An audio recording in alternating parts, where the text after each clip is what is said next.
Hi, everything hurts and I'm dying. These are my London diaries. Oh, Trooping edition.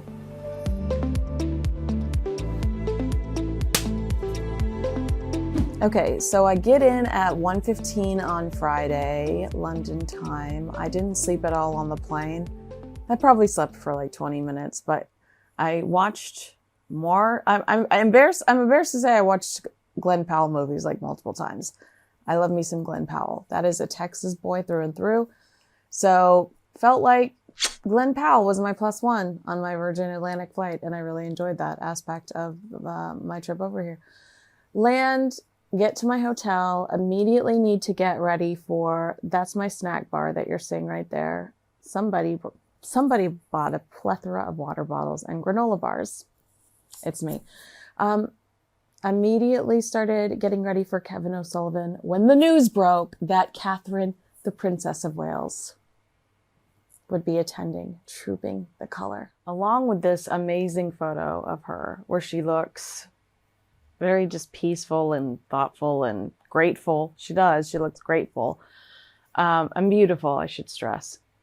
She goes into some pretty vulnerable descriptions of what her life has been like over the last few months while she's been away. And if you have somebody in your life that's dealt with cancer, it knocks you on your feet because you've heard these conversations before. You have good days, you have bad days, you feel weak. And when you don't feel weak, you want to take advantage of it. I mean, I know that if you've dealt with cancer before, that stung because that is so absolutely accurate. And obviously your heart aches for her. So we get this really great and personal letter from her and beautiful photo of her. But I do think we kind of went into overdrive with excitement over the idea of seeing her again. Oh my gosh. It was really exciting, the idea of knowing she was going to be on the balcony. So I jumped in the car, went to talk to Kevin about that, had a good chat with Kevin about, what the expectations were and how she's really setting the expectations going forward, saying, I'm going to show up for trooping, but I'm not out of the clear. And, allow me the time, the privacy, the peace to heal alone with my family. And I want to support my family in this way for trooping, but otherwise I'm going to continue to step back. And we really have to respect that. So I think I'm going to go into a lot of logistics here in case you'd like to do Trooping of the Colour one day. I know some people are going to be like, why is she giving us her entire itinerary? But I just wanted to, lay it out in case somebody's watching this and is wondering if they should make the effort. I totally think it is worth making the effort. I did go to bed kind of late, set my alarm for 6:30 the next day for Saturday for trooping. The event technically starts at 10:30, but knowing that it's a 10:30 parade start time, the flyover is not until 1.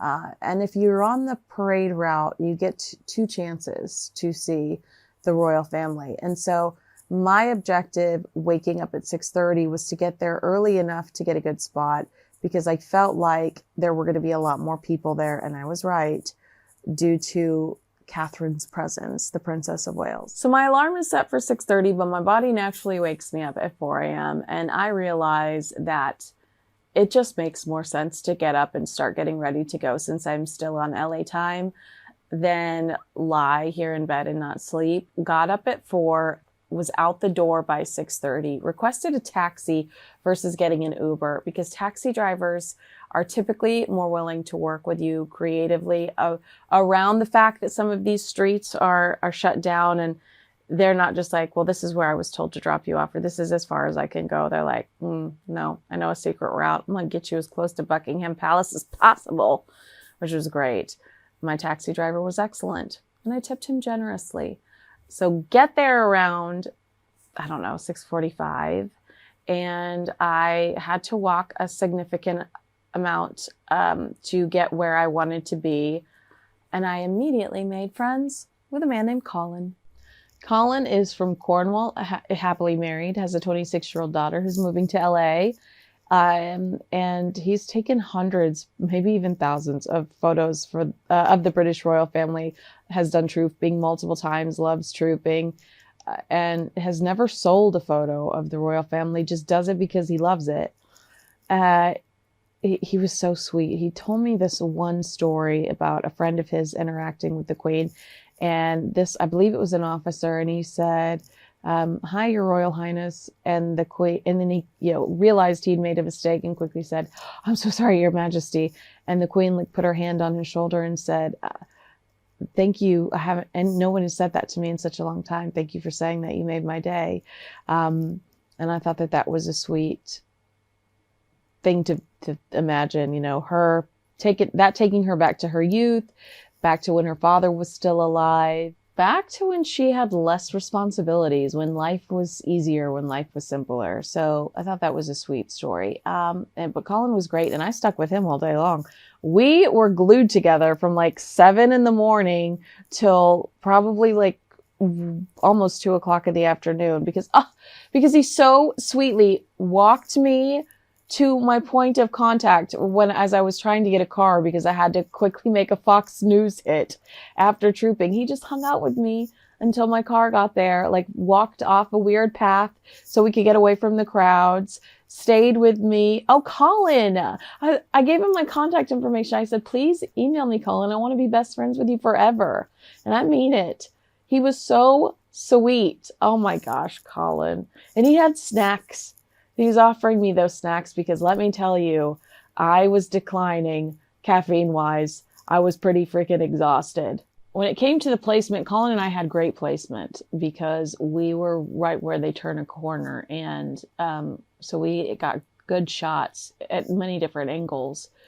I did bring a raincoat, but I did not. And it actually, the rain wasn't so bad until they were coming back towards Buckingham Palace for the flyover, and you would not believe the rainfall. And actually, we had a little bit of thunder and lightning, which scared the horses, which I was worried about because I'm a huge animal lover. So I'm all protect the animals.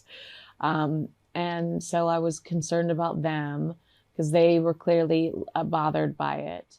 I mean, even with the weather bad, it was just, it's so fun to be in a group with people and you all love the same. It's I felt like I was at a Taylor Swift concert. We all love the same. We're all there for the same cause. We're all supporting each other. Everyone's sharing their ponchos. The rain was wild though. The weather was crazy. Totally worth it to see the Princess of Wales. The first time she passed, she was really engaged with the children. So we didn't really see her look up. She was having a conversation with her children in the carriage.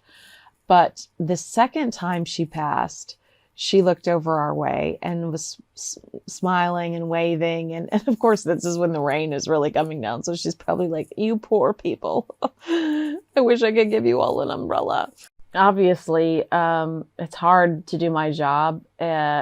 Being on the ground, I mean, I could obviously talk about the environment of, by the way, I'm in my bed right now because I'm refusing to leave this room today because my legs are in such pain from all the walking. And can I just say, expert advice, don't wear jelly shoes to walk long distances and in the rain because I've rubbed the back of my feet raw.